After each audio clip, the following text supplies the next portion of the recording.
welcome to Odisseia. Well, to a new edition of our Robots and Philosophy initiative. Today, we receive David Gunkel, one of the leading thinkers about robot ethics. But previously, I want to explain you some things. First of all, let me introduce what Odisseia is.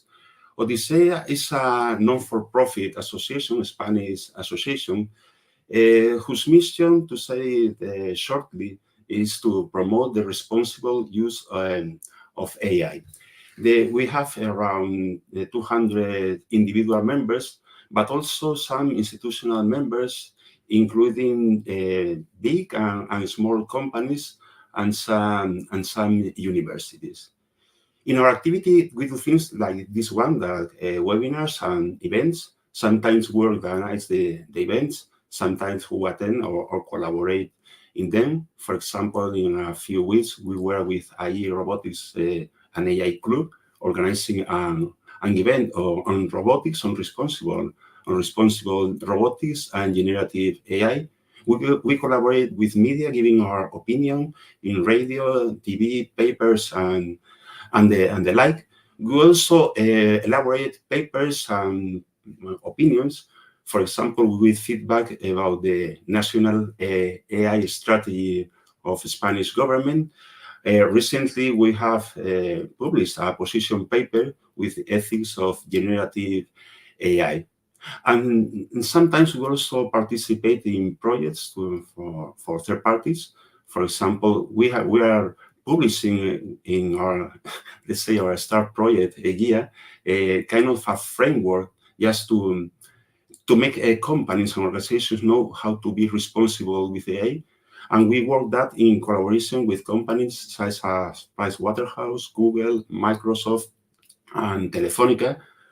We will begin to develop an ethical seal for companies. And we also provide some services of teaching, of training. For example, we are now in the middle of the preparation of ChatGPT training. And that's what is Odisseia. In this event, I will have some help from a person from the area I live. It's Dolores. Hi, Dolores. How are you? Hi, Ignacio. Dolores will help me. Dolores belongs to the human-robot interaction area. That is the area of Odisseia that organizes this event. The activity in Odisseia is sometimes adopts a form of projects that with specific objectives and time span, but there are also what we call areas that are kind of centers of excellence or centers of competence about the specific area. This event is organized by the human-robot interaction area I lead, and Dolores is a brand new member of the area. And just to explain, this initiative, Robots and Philosophy, is an initiative in which we try to have conversations with philosophers, with leader thinkers in the area specifically of robot ethics. Because I think it's a subject, robot ethics is a very special subject in which things are not that clear as in other areas of AI. For example, I always say the privacy is very clear.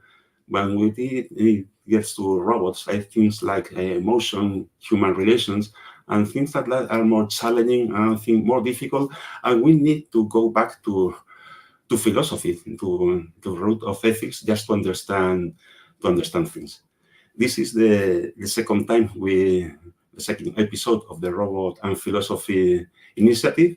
And in this occasion, we have with us David Gunkel, and I'm sure you're eager to hear him. So I welcome. Hi, David. How are you? Hi. Welcome to Odisseia, and thank you very much to be with us. For us, it's a pleasure and an honor to having you here. I wanted to know that both Dolores and me have read your books. I don't know if you have there, Dolores. That's On my iPhone. Yes. That's the last book.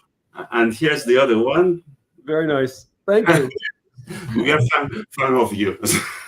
So we're interested in what you have to say.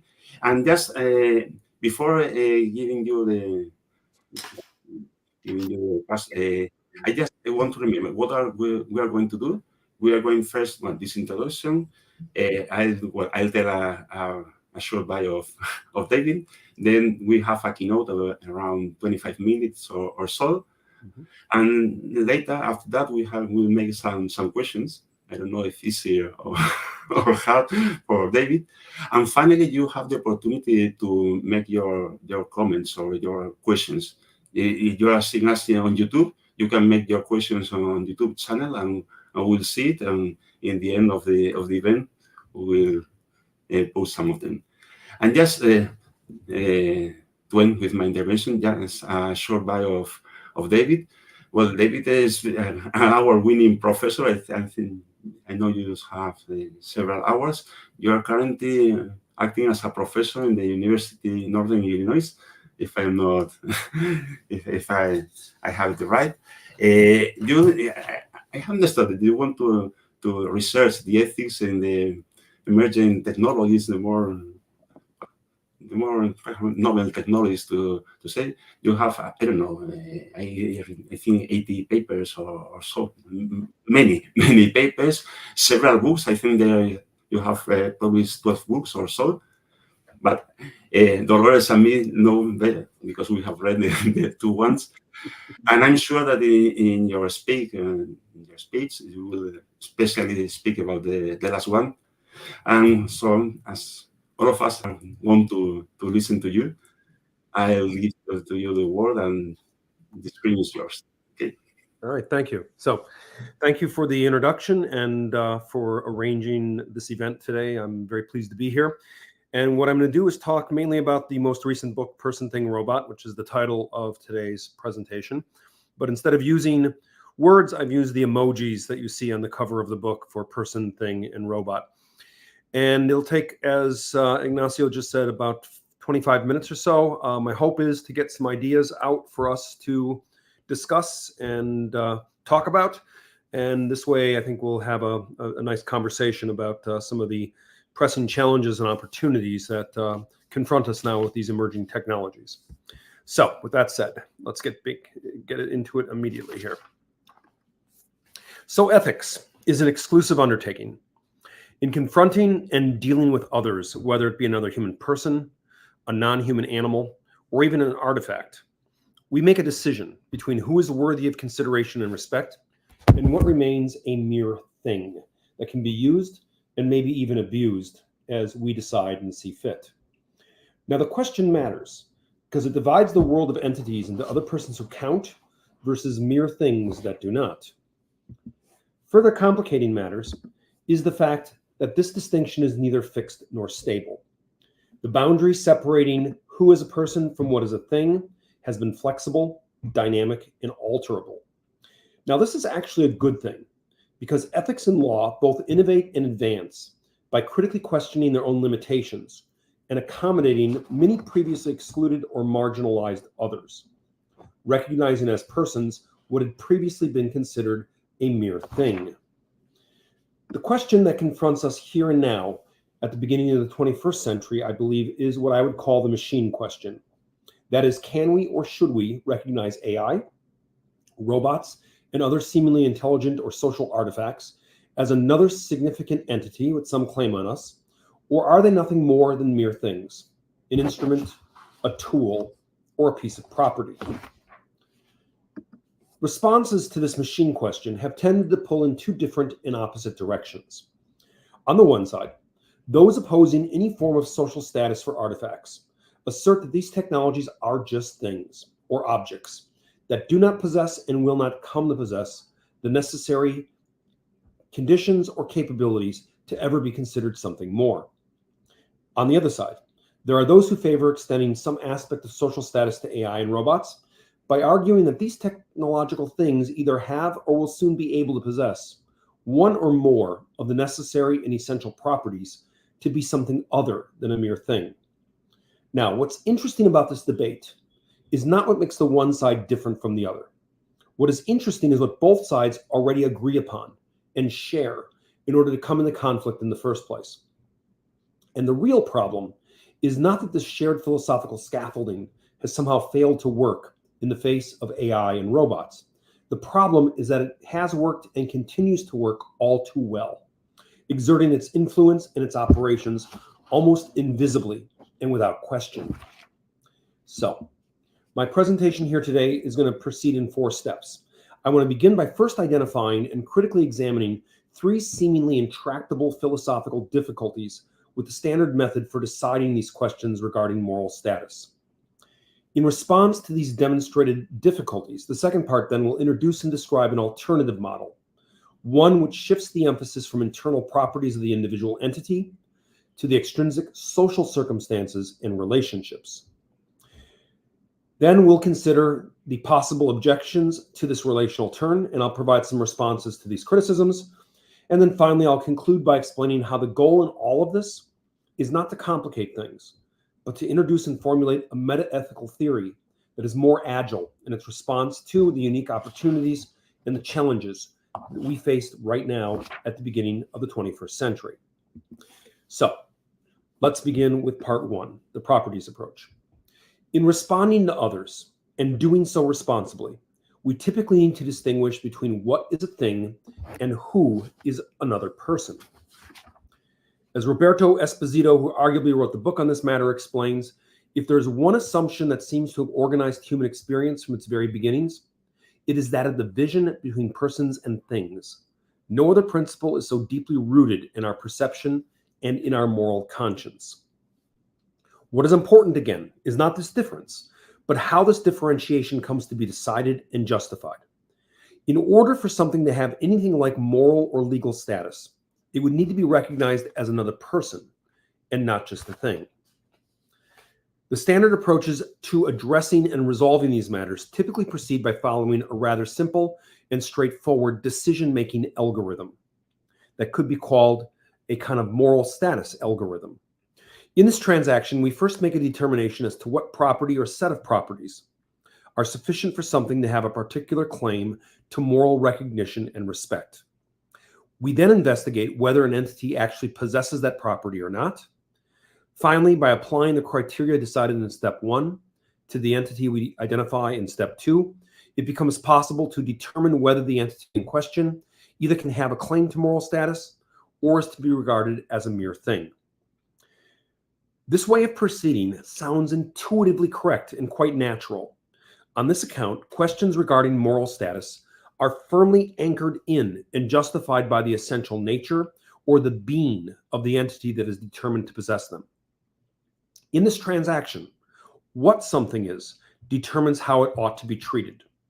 Or to put it in more formalistic philosophical terminology, ontology precedes and determines social, moral, and even legal status. But there are 3 problems to this approach.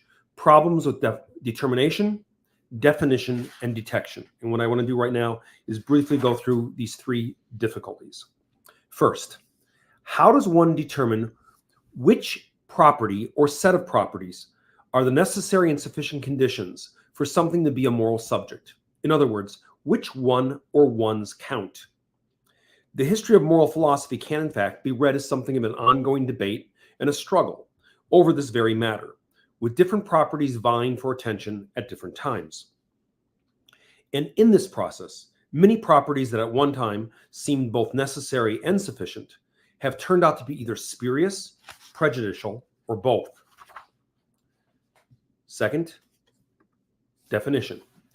Irrespective of which property or set of properties is selected, they each have problems with definition.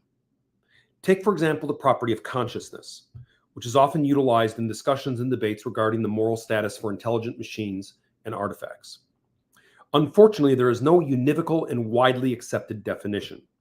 The problem, as Max Bellmans points out, is that the term unfortunately means many different things to many different people, and no universally agreed core meaning exists.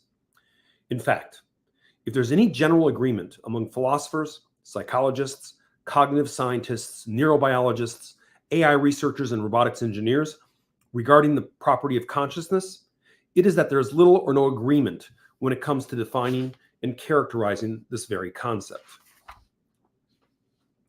Thirdly, then, there are epistemological difficulties with detection. Most, if not all, of the properties that are considered morally relevant, like consciousness, sentience, or even the experiencing of pain, are internal mental states or capabilities that are not immediately accessible or directly observable.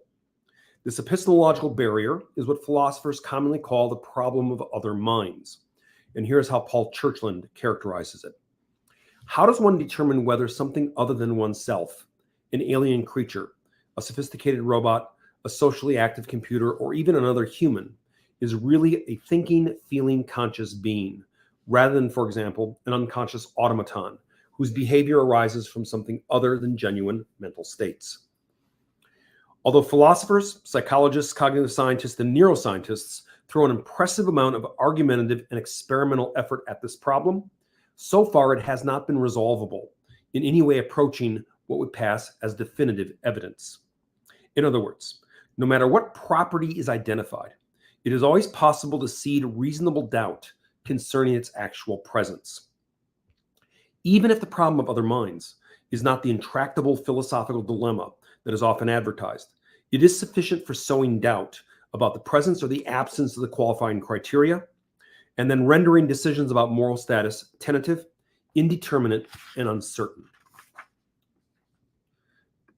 Perhaps the best illustration of the problems of the properties approach can be seen with the recent events surrounding former Google engineer Blake Lemoine and the Lambda large language model.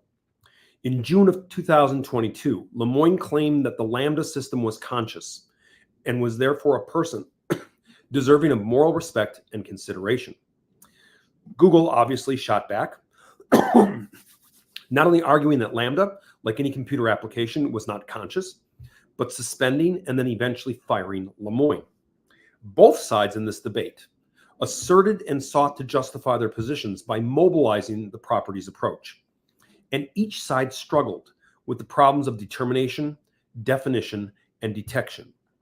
In fact, the entire debate circulated around an inability to resolve these very basic issues. So, in response to these problems, philosophers, especially in the continental and feminist STS traditions, have advanced other methods for resolving the question of moral status that can be characterized as a relational turn in ethics. This alternative has three pivotal characteristics, and I want to review those briefly here. So first, in this case, moral status is decided and conferred not on the basis of subjective or internal properties that are determined in advance, but according to objectively observable extrinsic social relationships.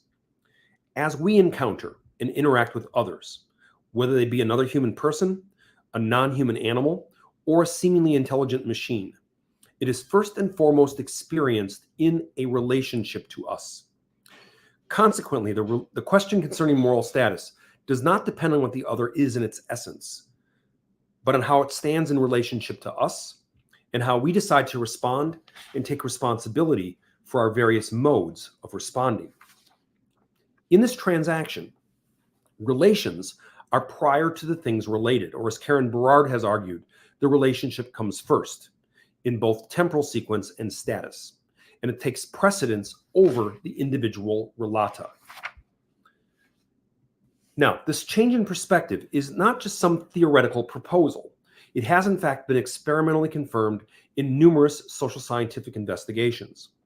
The Computers Are Social Actor studies, or CASA studies, undertaken by Byron Reeves and Clifford Noss in the mid-1990s, for example, demonstrated that human users will accord computers and other technological artifacts social standing, similar to that of another human person, and that this occurs as a product of the extrinsic social interaction, irrespective of the intrinsic properties, actually known or not, of the individual entities that are involved. Social standing, in other words, is a mindless operation, and it's mindless in two senses. It doesn't require resolution of the problem of other minds, and it is something that we do automatically, often without thinking. And these results have been verified in numerous robot abuse studies, where human-robot interaction researchers have found that human subjects respond emotionally to robots and express empathic concern for the machines, irrespective of the cognitive properties or the inner workings of the device. Second, This alternative is phenomenological, or if you prefer, radically empirical in its epistemological commitments. Because moral status is dependent upon extrinsic social circumstances and not internal properties, the seemingly irreducible problem of other minds is not some fundamental epistemological limitation that must be addressed or resolved prior to decision-making. Instead of being derailed by the epistemological problem and complications of other minds, the relational turn immediately affirms and acknowledges this difficulty as the basic condition of possibility for ethics as such. Consequently, the ethical relationship, as Emmanuel Levinas writes, is not grafted onto an antecedent relationship of cognition. It is a foundation and not a superstructure. It is then more cognitive than cognition itself, and all objectivity must participate in it. Ethics, then, not only transpires prior to and in advance of resolving these epistemological questions, it provides the foundation for addressing and responding to these very questions in the first place. This means that the order of precedence in moral decision-making should be reversed. Internal properties do not come first, and then moral respect follows from this ontological fact. We actually have things backwards. We project the morally relevant properties onto or into those others who we have already decided to treat as being socially and morally significant.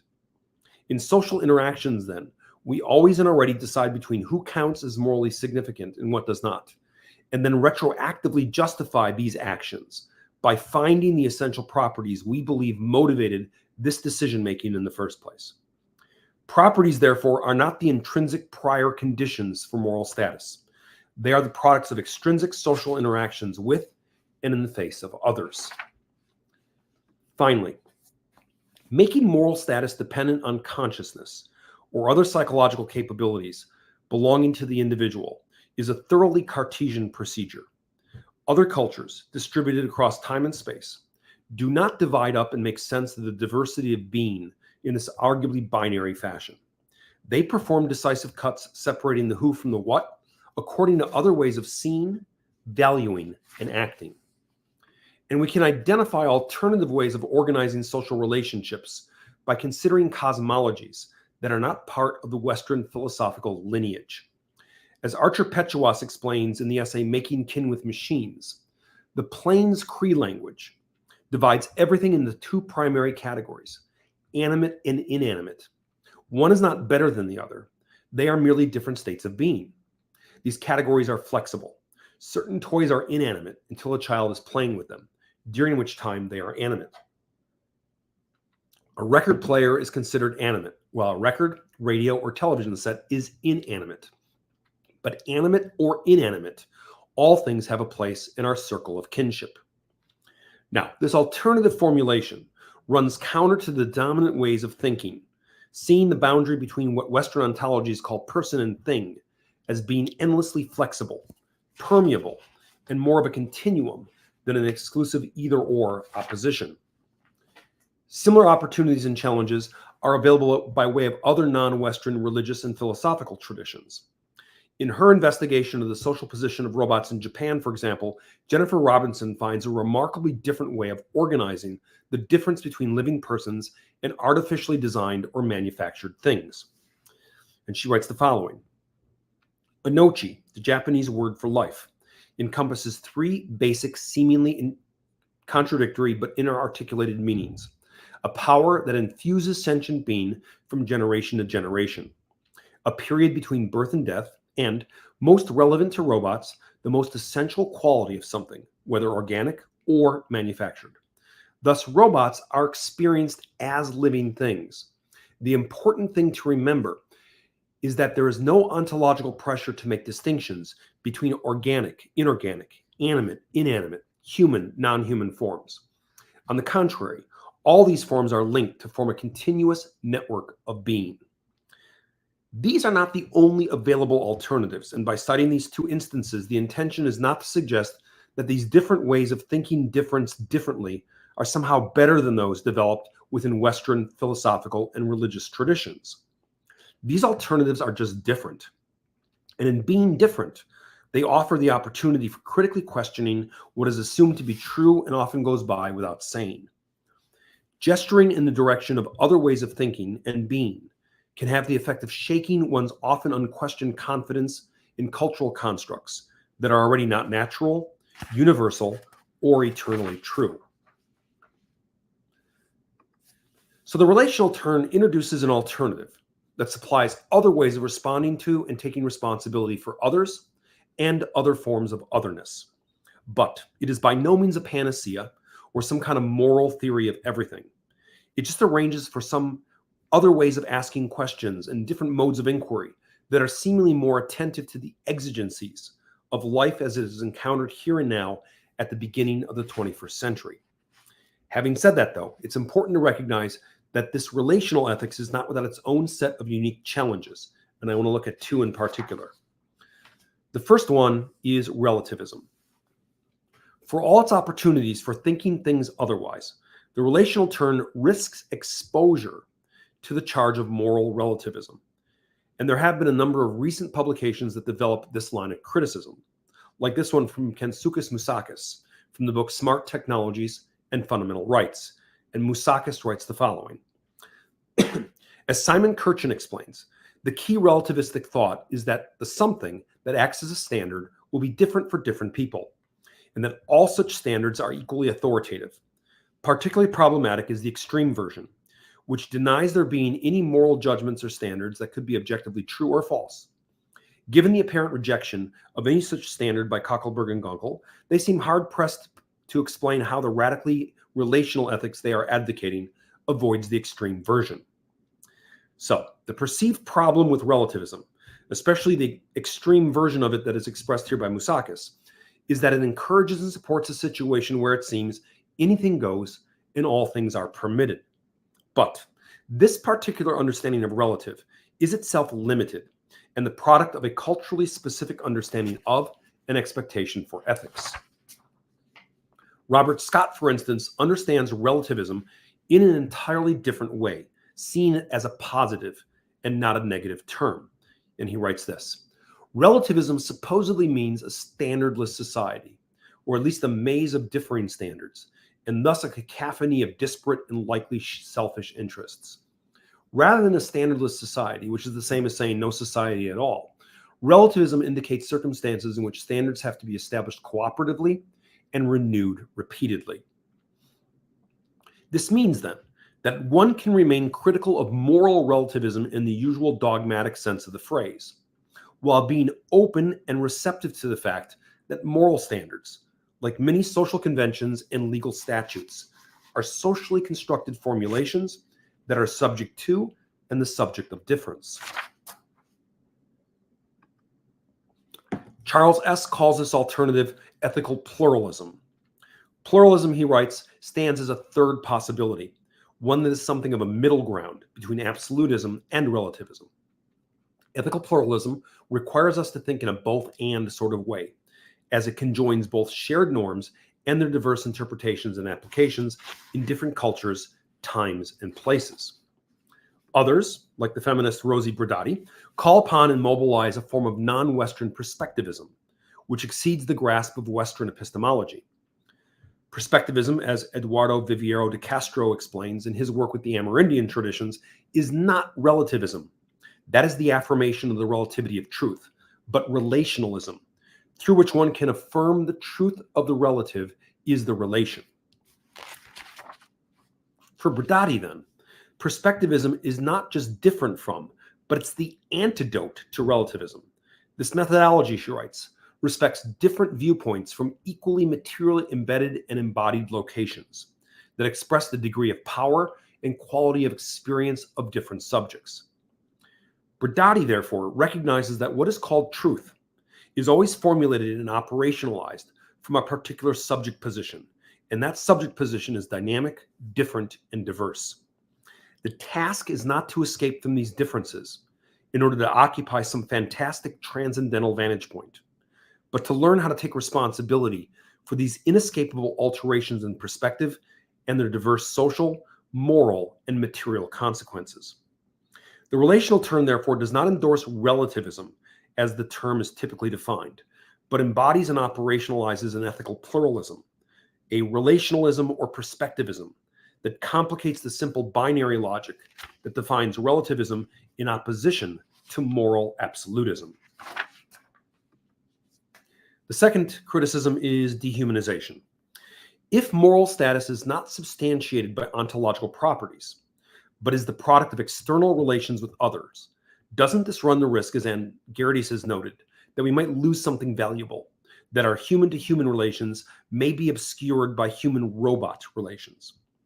In other words, it is possible that what is to be gained for others, including non-human animals, the things of nature, and technological artifacts, could in fact work in the opposite direction and deface another human individual who, for one reason or another, would not achieve the same kind of recognition.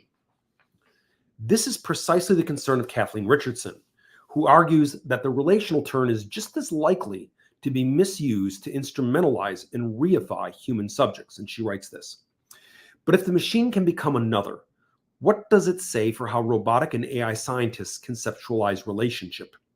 Is relationship instrumental? Is relationship mutual and reciprocal?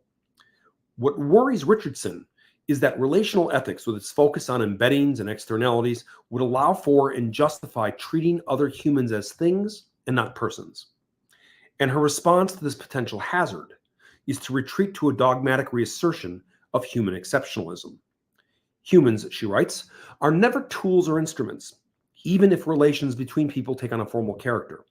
In every encounter, we meet each other as persons, members of a common humanity. A different way to respond to this challenge is to recognize, as the theologian Anne First suggests, that otherness is not in actual practice at least, limited or absolute. And she writes this: each of us only assigns personhood to a very few people. The ethical stance is always we have to assign personhood to everyone, but in reality, we don't. We don't care about 1 million people dying in China of an earthquake, ultimately in an emotional way. We try to, but we really can't, because we don't share the same physical space. It might be much more important for us if our dog is sick. Now, this statement is perhaps more honest about the way that moral decision-making and the occurrence of otherness actually transpires. Instead of declaring an absolutist claim to a kind of dogmatic totality, it remains open to particular configurations of otherness that is mobile, flexible, and context-dependent. But there still remains something in this formulation that is seemingly abrasive to our moral intuitions. This may be due to the fact that this way of thinking does not make a singular and absolute decision about otherness that stands once and for all, such that there is one determination concerning others that decides everything for all time. The encounter with others, the occurrence of face in the face of the other, as Levinas would write, is something that happens in time and needs to be negotiated again and again. This means then that the work of ethics is ostensibly inexhaustible. It is an ongoing and interminable responsibility, requiring that one respond and take responsibility for how one responds. Is this way of thinking and doing ethics without risk? Not at all. But the risk itself is the site of ethics and the challenge that one must face in all interactions with others, whether human, animal, or otherwise. So let me just conclude and we can move on to questions and answers. Ultimately, the question concerning the moral status of others and other forms of otherness, like AI and robots, is not really about the artifact. It is about us and the limits of who is included in and what comes to be excluded from that first person plural pronoun we. It is about how we decide, together and across differences, to respond to and take responsibility for our shared social reality. It is then, in responding to the moral opportunities and the challenges posed by seemingly intelligent and social artifacts, that we are called to take responsibility for ourselves, for our world, and for those others who are encountered here. In devising responses to these challenges, we can obviously deploy the standard properties approach. Now, this method has the weight of history behind it, and it therefore constitutes what could be called the default setting for addressing questions concerning social, legal, and moral status. But this approach, for all its advantages, also has demonstrated difficulties with the determination, definition, and detection of the qualifying and essential properties. This does not mean it is important to point out right here and now that the properties approach is somehow wrong, misguided, or refuted on this account. It just means that this way of thinking, despite its almost unquestioned acceptance within Western traditions, has limitations, and that these limitations are becoming increasingly evident in the face or the faceplate of AI and robots, in the face of others who are and remain otherwise. As an alternative, the relational turn formulates an approach to addressing the question of moral status that is situated and oriented otherwise. This alternative circumvents many of the problems encountered in the properties approach by arranging for an ethics that is relational, phenomenological, and diverse. Whether this alternative ultimately provides a better way to formulate moral decision-making is something that will need to be determined and decided in the face of others and other forms of otherness. So that is what I have by way of prepared remarks. We have plenty of time for questions and answers. But before we get to that, I just want to point out that the book, Person, Thing, Robot from MIT Press is available as an open access title. And you can just simply download a copy for yourself, keep your credit card in your wallet or in your purse. You don't even need it. If you follow the link at MIT Press, you can get it. Or if you use this QR code, you'll be able to directly download a PDF copy and begin reading immediately. So with that said, I look forward to your questions, your comments, and your feedback. Thanks. Well, thank you very much, David. Well, I'll maintain a pair of minutes this screen so that people can get the QR. Before that, I encourage our audience to make their questions. So previously, Dolores and me will do some questions to David, but then we will turn to the chat. So well, I see who has done his question, but I encourage all of you to well, David, I have a first question, and it's based on your last book. And at the beginning of your book, you say, and I quote exactly what you write, okay? You say, robot uprising not only will happen, but it's also happening right now. Personally, I tend to agree. But I'd like you to explain, why do you think that? What do you see the symptoms of that uprising? No, it's a good question, right? So, science fiction has primed us for the robot invasion, right? We've seen movie after movie, The Terminator, Battlestar Galactica, Blade Runner, you name it. So we're all bracing for this robot invasion, which we've been told since Carl Chapek gave us the word robot is going to happen as a kind of uprising, like, some kind of workers' uprising with, robots having weapons and destroying humanity and things like this. And so that makes for great drama. But I think the actual robot invasion is going to look a little bit different. I think the actual robot invasion happens slowly from the bottom up. We start to bring robots into our world to take over various roles that we used to do. And eventually, like the Romans during the fall of the Roman Empire, we are going to wake up one morning and say, where did all the barbarians come from? And it's because we're inviting them into our homes. We're inviting them into our workplace. And we're turning over many of our tasks, capabilities, and opportunities to the robots. And so I think it's a slow incursion and not a dramatic uprising. I agree, really. Thanks, David, for sharing your ideas from your book with us. The book is very, very interesting and offers many points of view. And I would like to know your opinion about some questions. In the chapter 6 of your book, you are speaking about robot, slaves thing, and how do you think you humans are treating robots and chatbots right now? Probably not be conscious of that. More as slaves, more as animals, more as things. What do you think? Yeah, so you can see already how human beings are responding to these artifacts in a variety of different ways. Some people respond to them as just things, and they can use and abuse them as they would like, and they think they're as important as their pencil or their calculator, nothing more. Other people are responding to them like a kind of person, or like a pet, like an animal. and treating them with a kind of social respect or recognition. And this is because we've inherited these two categories from Gaius, a Roman jurist, that basically says that we divide the world of entities into things or persons. And this is not only a colloquialism for the way we talk about our encounter with others, but it actually is codified in law. Our legal systems require that we decide whether something is an object of the law, a thing, or a subject of the law, a person. And this is how, for example, corporations became persons. It's not because they have feelings and they're sentient and they're conscious. It's because we want them to be subjects of the law. In order for them to be subjects of the law, we have to make them persons. So we have this binary opposition. Either you're a person or you're a thing. And we're trying to fit the robot into either of these boxes. And it doesn't seem to fit very nicely in either box. And so some clever legal scholars have said, well, let's use a third category, something in between person and thing. And it turns out the Romans had that category, and that was the slave.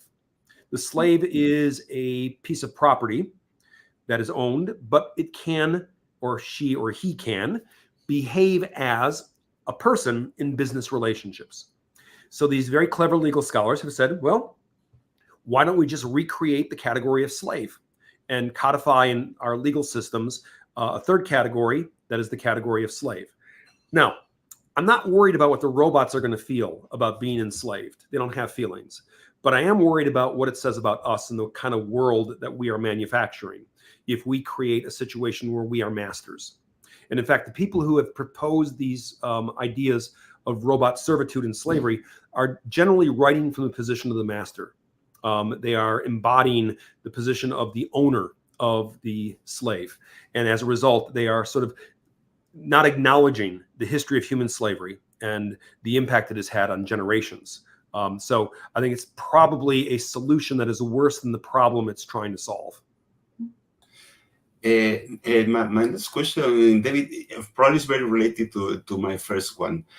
Sometimes when we speak about robot ethics, perhaps we can think that's something of science fiction. Why do we want robot ethics right now? But again, I have a quote of your book, and you say, let me see, you say, robot rights are not a matter for the future, they already matter here and now. Is really robot ethics and robot rights so urgent? Do we really need to do that about that? So let me answer in two ways, because this is, again, I think a really nice question. First, let's talk about rights in general, and then we'll talk about robot rights in particular. So sometimes when we hear the word rights, we immediately think we're talking human rights. So that if someone says robot rights, you think, oh my God, we're going to give robots the right to vote, or the right to life, or some other crazy, set of rights like this. Rights aren't human rights. Rights are much more basic. I mean, human rights are a specific category of rights that apply to one species, the human species. But rights in general are just powers, claims, privileges, and immunities that are afforded a social entity in order for it to factor into our social relationships in a way that makes sense to us. So if something has a right, we have a responsibility to respect that right. And this is just a way of sorting out conflict. When you have two different entities in a social relationships where you want to recognize one entity's power, privilege, claim, or immunity from another entity in that relationship. Now, with regard to the robot rights, we already have robots that have rights. This is maybe counterintuitive, but it's actually happening. In 12 US states, there are laws that have been passed recently that give delivery robots a certain set of rights. And they say that when a delivery robot is on the street operating in the crosswalk, we have to mitigate for accidents where a car may strike the robot. And so we have to figure out who has the right of way, who gets to go first, and has to wait their turn. So the right of way is a really simple right. But what these legislatures have decided is that the robots operating on the street, especially in the crosswalk, will have the rights and responsibilities of a pedestrian. Now, this is not saying the robot is a pedestrian. It's not saying the robot is a person like a human pedestrian. It's just saying that we got to use the laws we currently have, which are about pedestrians, and we need to apply them now to the robot. And so it's a very practical solution to a very real problem that exists in our world currently. And again, this is how the robot invasion happens. We slowly accommodate things to Yeah. fit our existing legal frameworks. And so we will be granting robot rights, even though it may sound counterintuitive. We're already doing it. Okay. So exploring the world of robots, we could consider two aspects: the influence of robot designers and the evolution of the ethical considerations. So I have two questions. In the one hand, what do you think is the role that these robot designers and developers should be in the modeling of human and robot relation, and how can they have a positive ethical impact in this area? And in the other hand, you propose reframing the problem of robot ethics and rights. So in finding a kind of balance or something in the middle between person and thing, so do you think the debate has changed or is changing after your last book publication? What feedback do you receive about other philosophers, ethicists, or colleagues? Yeah, good. Two really nice questions again. So let me take one at a time. Designers, and what can designers do, and how can they help to foster better human-robot interaction in the work that they perform? So I think one of the problems that people often point to with robots, especially robots that are designed to either be animal-like or even humanoid-like, is the tendency for either zoomorphism or anthropomorphism, where we project human properties into or onto the robot. And I think sometimes the response we get from sort of clear-headed thinking, reasonable people is, well, just don't do that. Don't build robots that people will anthropomorphize. I think that is an impossible task for a designer. I think you can't tell a designer, just stop designing things that people anthropomorphize, because you can't control what users do. You can create something that isn't even very animal looking, and people will still zoomorphize it. They will still project into it certain expectations from their experience with pets or animals or anything else like this. So I think the real task for the designer is not to eliminate the anthropomorphism. That seems impossible. I think the better way to pose this is to ask designers to come up with better ways of managing the anthropomorphism. How can a designer, in the process of building and designing the artifact, do a better job of managing how we engage the robot and actually perform this anthropomorphism? And I don't know that we've looked at it as a management problem. We've looked at it as a kind of binary. Either you do it or you don't.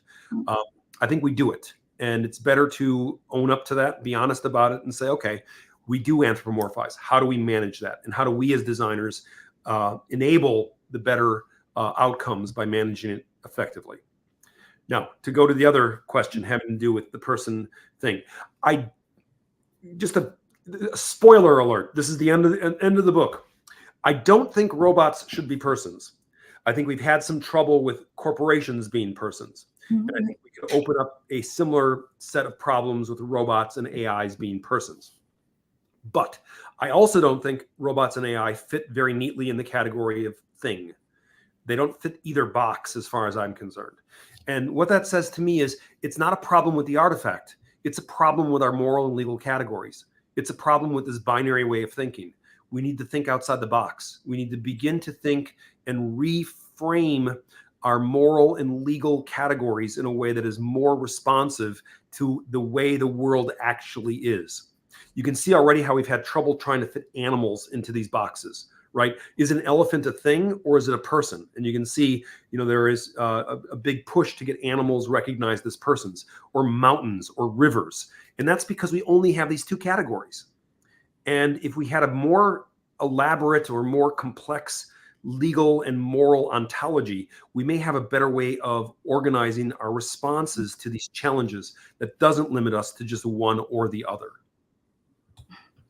Well, my next question, David, in fact, you have given some clues about what I was about to question you, but I make the question anyway. The two books of you I've read, Robot Rights and Person Thing Robots, have a lot of things valuable, but specifically in both you provide kind of a landscape of what philosophers, ethicists, and robotists think about a different thing.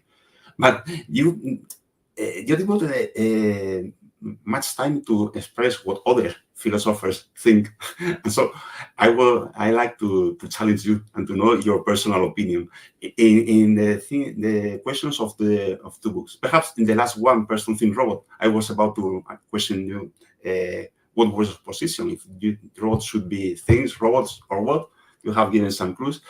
But for example, regarding the first book is kind of a matrix, giving arguments if robots can have rights and if robots should have rights. Mm-hmm. So what's your position? Can have rights? Should have rights? You have given some clues, but... Yeah, so you're right. I mean, the way the books are structured and the way they're organized is I try to do a real deep dive into the existing thinking on this particular subject and do a thorough attempt to understand what is being argued, who is arguing it, what does it all mean, and sort of get the lay of the land or the terrain, as you said. Because I think we need to know what's in play, what has already been proposed, what is working, what isn't working, to really get a good feel for the state of the thinking in a particular domain. So I just responded to the previous question about my thinking on person versus thing with robots. My thinking on rights is, again, I think we are limiting ourselves in thinking about rights. Rights are, again, if you sort of look at it from a non-religious perspective, not something given to us by the divine. There's something we invented, right? They're a human construct. We created this idea of rights. And in fact, it tends to be a Western philosophical construct. Other cultures, especially indigenous cultures and other cultures elsewhere in time, didn't have this framework of rights. It's a rather modern invention that we have developed for ourselves. It may be that rights is the wrong way to frame this entire debate. It may be asking whether robots should or can have rights, may already be asking a question that really doesn't quite apply. So the same way in which the categories of person and thing need to be revised, we may need to be thinking about revising the way in which we recognize social status or social recognition beyond the rights framework. Now, we have to work with that because that's what we have. That's our laws are written in those terms. Our moral thinking, our political thinking is developed in terms of rights, and that's something that we've inherited, and therefore we have to start from that. But I think as we move forward, it may be better to begin revising how we want to think about the powers, claims, privileges, and immunities of different entities beyond using the rights language, because that language already is burdened with a lot of tradition and with a lot of expectations. And I think there are some interesting ways of doing this. A number of scholars working in Confucian ethics have suggested that maybe we move from thinking about robot rights, R-I-G-H-T, to robot rights, R-I-T-E-S. That social process, it's a ritual that we engage in daily, and that they fit in this ritual practice. And that may be a different way of formulating the entire question. But I do think, again, the problem is not the artifact. The problem is us and our expectations for trying to fit these artifacts into categories and boxes that we've manufactured. Okay, thank you. My last question, as a lawyer, I'm not sure if you know the European AI Act, now under discussion in European institutions. So do you think the robot ethical questions are really covered in this act? So I think the AI Act is, for now, the first real big piece of legislation that is taking seriously a lot of the challenges that have been presented to us by AI and robots. Is it enough? No. Does it cover everything? No. But it does move in that direction. And I think, as it has evolved and compromises have been made, we've seen some improvements to the act, but we've also seen some things that have detracted from some of the more original ideas that were there. But unfortunately, or fortunately, depending on how you think about it, this is how democracy works, right? You have to negotiate, you have to compromise. But getting something, I think, is better than having nothing, because right now we're operating in a vacuum and saying, well, whatever happens, happens. That's not a very good situation to be in with liability or accountability. And I think we want to start to arrange these things. But I think you're going to see a patchwork, right? The EU is going to have one way of doing this. The US is going to have another way of doing this. China is going to have another way of doing this. Other nations across the world are all going to develop their own sort of strategies and frameworks for addressing these. There will obviously be shared points of contact, but there will be differences. And I think, we often look at that as being a problem, but I think it also is an opportunity because we can learn from each other and see what's working, where and how. We just have to be open enough to recognize that this is a learning process and we can learn something from even those other nations that we were considered at one point adversaries with, right? There's a way that this dialogue has to be global because it involves all of us. Okay. My last question, and David, and this is the last question of this, and before going to the question of the audience, is I must confess, I love robots, I love technology. I say I'm techno-optimist. So, but sometimes when we speak about ethics, it seems like we are only looking to the dark side. So I want to ask you for the benefits of robotics. What do you think they have good? Can they help us?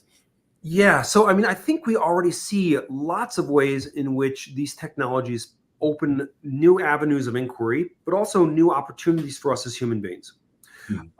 We can already see with regards to these little devices that we carry around in our pockets and have in our purses. These are kind of a social robot, right? They're a kind of externalization of our memory. We store our photos and our phone numbers and everything else on here, but they also are our connection to the larger human community and therefore are a kind of conduit for us to interact not only with it, but through it to everybody else and everything in the world. And I think if we, and this, when you lose this, you lose your mind, right? Part of it has been lost. There's a dependency there.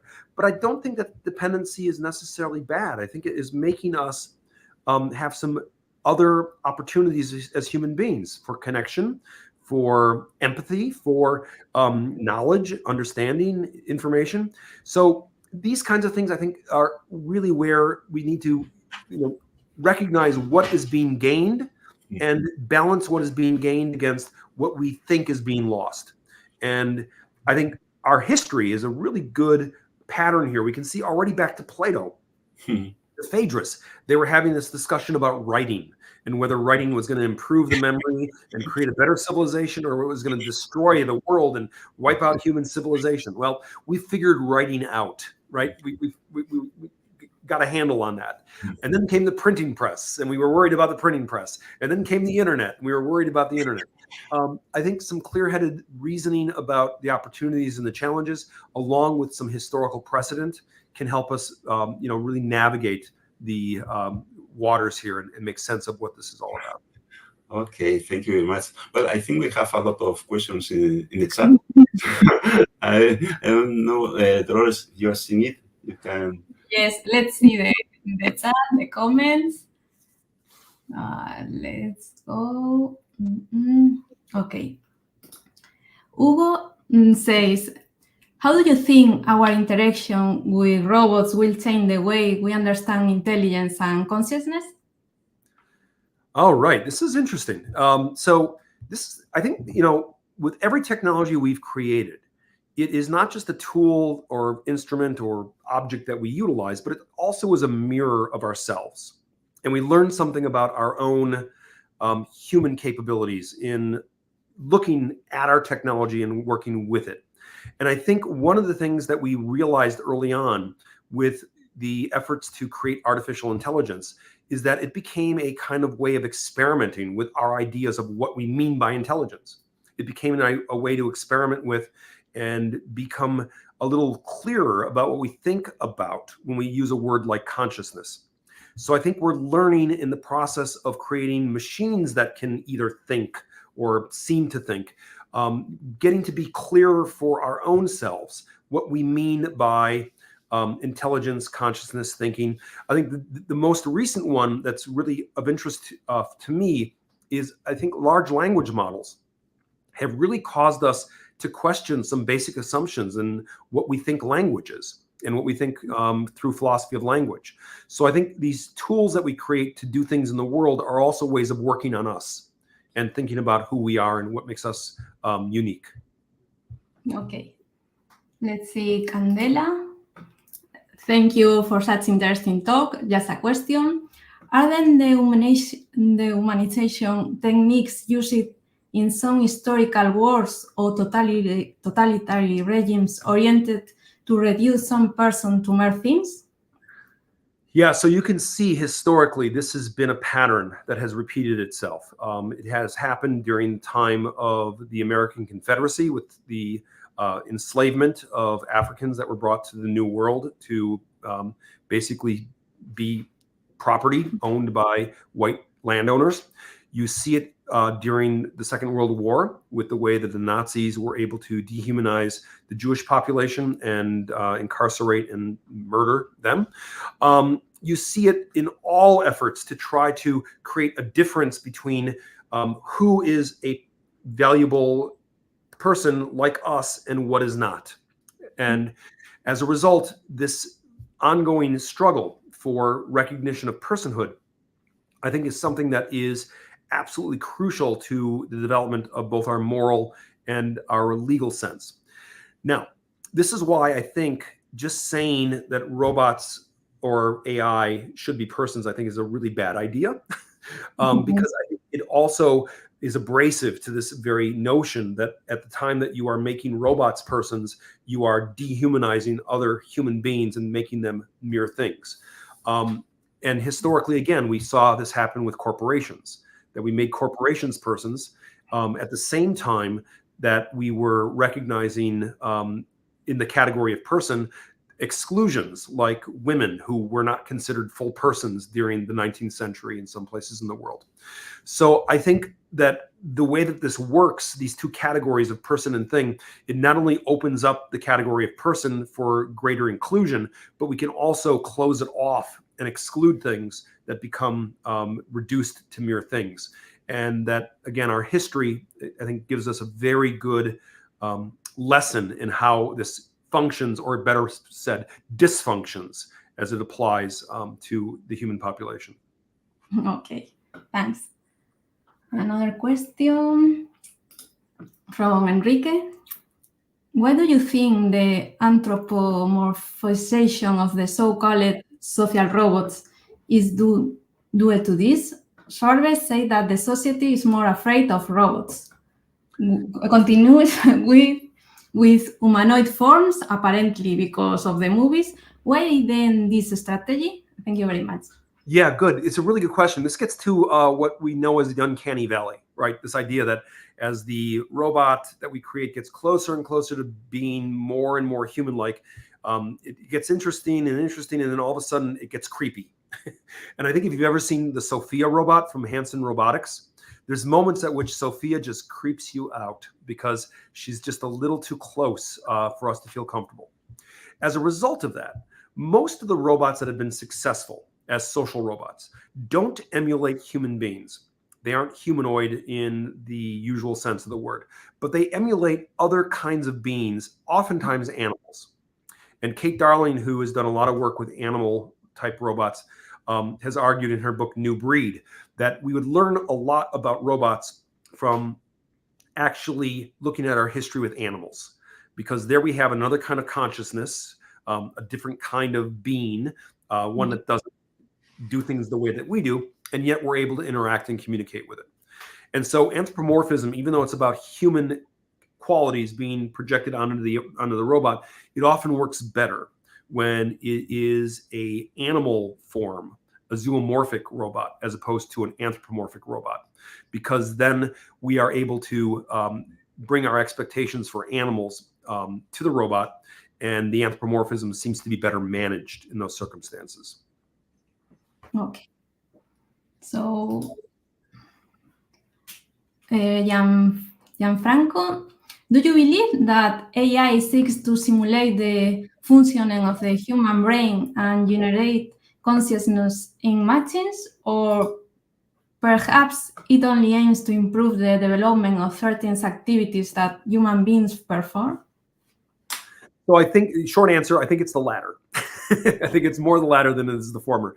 But I will say, I think, from the beginning, the task of artificial intelligence was to try to simulate what is considered intelligent in the human being. But we're seeing with what we're actually developing, we're not really getting that. What we're getting are devices that can use language in ways that we don't use language, like large language models. We are getting AIs that can generate artistic content, but in ways that is different than the way that we generate artistic content. So I think we should maybe think about replacing the A in artificial intelligence and making it the A for alien, and that we're really creating alien intelligence. It's a different kind of intelligence. What's good about this, though, is that these alien intelligences can do things that we don't do. They can look at massive amounts of data from NASA's telescopes in outer space and find very particular pieces of information in that data, which human scientists are unable to do. They can look through photos of carcinomas on people's skin and classify what is cancerous and what is not, in some cases exceeding human capabilities. So just like we work with animals for the reason that they don't do what we do, like we work with dogs because they can smell out bombs when we can't. We don't want dogs to be like us. We want them to be like dogs because they do stuff we can't do. And we partner with them because they bring into the mix some capabilities and skills we don't have. I think our AIs can be seen as a kind of alternative alien intelligence like our animals that can allow us to do more with them than we can alone. And not because they're like us, but because they augment us in ways that do things we don't necessarily have the capability of doing. Okay, and the last question from Eugenio. Give rise to robots and AI. Now they are not yet sufficiently developed. Excuse me, Dolores. I think the question from Eugenio begins. Oh, okay. Here, the treatment you give to the other people, other objects, animal, robots, is basically the treatment you are giving yourself. It's convenient to have all this knowledge about philosophy, about ethics. Okay.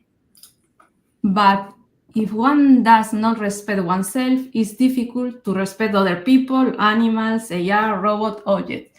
So give right to robots and AI. Now they are not yet sufficiently developed. Wouldn't it be an attempt to put one's responsibility on someone else, on something else? Right. So the question about responsibility, because we've been talking a lot about rights, but the question about responsibility, I think, is really important because this is where we, I think, have gotten in some trouble in the past with other forms of legal personhood for non-human entities. We already live in a world where non-natural artificial entities have rights and responsibilities. We call those corporations. Corporations are considered legal persons, and therefore they have rights and responsibilities similar to natural persons like you and I. And the proposal to give robots a kind of legal status of personhood, like the European Parliament had proposed back in 2017, received a lot of pushback, precisely because the worry was, won't this allow human beings to push responsibility from themselves to the AI and say, it wasn't me, it was the AI. The AI did it. What's interesting here, and this is something that Sven Nyholm has pointed out recently, is that when it comes to something good, we're very quick to pass the credit. But when it comes to something bad, we're very reticent to do so. So when AlphaGo beat Lee Sedol, people had no trouble saying AlphaGo was the winner. They had no problem crediting AlphaGo, giving AlphaGo the responsibility for winning in the game of Go. But when a self-driving car kills a pedestrian, then we want to know which human being behind the company that built that car is responsible for the accident. Because in the case of some bad outcome, we want to be able to point the finger at someone who can be punished and who can stand before a court and face the judgment. And so we can see ways in which there's a kind of asymmetry in responsibility when we talk about credit versus blame. Okay. Well, I think we have finished with Yes. all the questions. Well, thank you very much for to our audience for your questions, for your attention. Thank you, Dolores, for helping me. But above all, thank you, David, for your thinking, your books, for being with us. I think for me, reading your books, Robot Rights and Person Through Robot, has been a great experience, a great reading. But listening to you live, it's been better. So it's really a pleasure and honor to have you with us. And I only hope that we can coincide in another event, another thing, and we can get in touch in another way. So thank you very much. Thank you to you all. And I think it's time to close this event.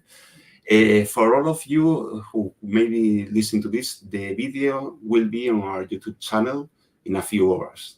I don't know exactly. It's not immediate, but soon you will see it, just to reflect on them quietly. So that's all for now. Thank you, David. Thank you, Dolores. And I hope to see you soon. And I leave the audience just with a short video, just to know better our Odysseia and our human-robot interaction area. Bye.